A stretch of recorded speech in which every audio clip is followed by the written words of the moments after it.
All right, congratulations on finishing up week 1, day 1 of the foundations cycle in the I'm on the way up beginner workout program. Welcome to day 2. Day 2 is going to be a little bit different than day 1. You're just going to be doing some cardio. And so with that, you are going to have a little warm up that's going to prep you for this cardio. And feel free to do any extra warm up that you would like. So for today's cardio, it's going to be a 15-minute cardio session, which is fairly short. But what we want to do is build you up in your cardio. Assuming that you haven't really been doing hardly any exercise, 15 minutes is going to be a great place to start. And what you're going to do today is we're going to start with zone 2 steady state cardio. I've got a little bit of a description there in the workout, but this is zone 2 heart rate training. So we're basing this on heart rate. If you don't have a heart rate monitor, I highly recommend that you buy a heart rate monitor. You don't have to buy anything expensive. Polar has chest straps. You can go to polar.com.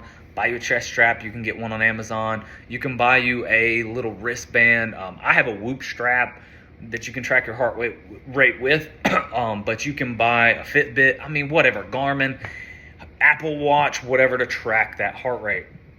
But this is what we're doing today is zone 2 heart rate. So if you have a heart rate monitor, what that's going to do is that's going to put you in 60 to 70% of your max heart rate. And if you have an app, what that's going to do, or if you have a wristband, it's going to figure your age, and then it's going to subtract from 220, which is a max heart rate for I guess somebody that's 0 years old.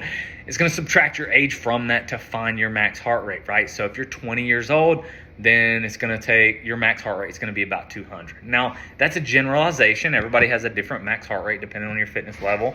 So what you're going to do is you're going to work in that 60 to 70% of your max heart rate. That zone is the most efficient zone for utilizing fat as energy. So you're going to be fat burning. You're burning a lot of fat. A lot of times you don't have to, if you go into more intense exercise than that zone 2, your body's going to be using your sugar stores and your glycogen stores. What we want to do today is burn fat, and it's going to do a great job at building your heart, building your cardio, building your lungs, building all those things, giving you a good solid aerobic base, because that's what we want to do. We want to build a good foundation here. So if you don't have a heart rate monitor yet, what you can do, if you're in zone 2, you can probably know that you're in zone 2 if you're exercising and you can carry on a conversation with the person beside of you. But if you were on the phone having a conversation, that person on the phone would know that you were working out, right? You can still carry that conversation on, but they're going to hear you huffing and puffing. They're going to hear you breathing a little bit. That's how you know you're in zone 2. If you get to the place where having a conversation is uncomfortable, you don't want to have a conversation, or you can't, then you're probably not in zone 2. You're probably leaving zone 2, getting in zone 3, getting into zone 4. So you don't want to go into those zones. Now, it's okay in the beginning. If you go into zone 3, back yourself down and go back into zone 2.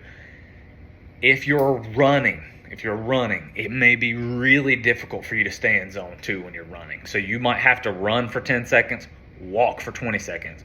Run for 10 seconds, walk for 10 seconds. Whatever it takes to keep you in that zone 2, you want to stay in that zone 2 heart rate for the entire duration.